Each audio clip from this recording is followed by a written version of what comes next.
This channel's content is strictly for educational and informational purpose and does not endorse or promote any form of violence, harm, illegal activities, self-injuries and communal disharmony. দল ভাঙানোর খেলা খেলছে BJP যে ভাষা বোঝে সেই ভাষাতেই জবাব দিতে জানি। বিজেপির 10 জন লাইনে দাঁড়িয়ে আছেন। এই মন্তব্য করেছেন অভিষেক বন্দ্যোপাধ্যায়, পাল্টা জবাব দিয়েছেন শুভেন্দু অধিকারী। বিজেপির নেতারা এখন লাইন দিয়ে রয়েছে তৃণমূলে কবে ঢুকবে, আমরা দরজা বন্ধ করে রেখেছি। যদি খুলি দল উঠে যাবে।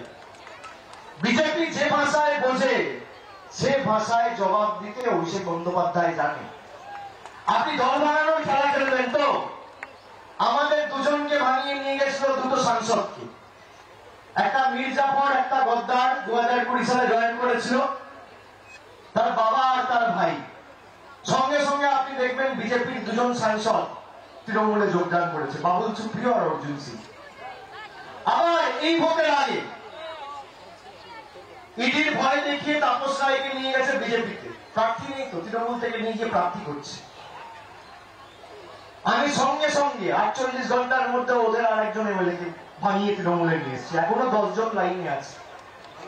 ঠিক টাইমে দরজা খুলবো, এই দলটাকে উঠিয়ে দেবো বাংলা থেকে, আমি কথা দিয়ে যাচ্ছি। আপনারা ঐক্যবদ্ধ থাকুন।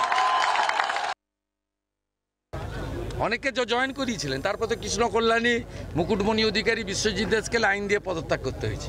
জাল আর গামছা দুটাই যাবে। বাংলার আওয়াজ, বাঙালির আবেগ, জি 24 ঘন্টা।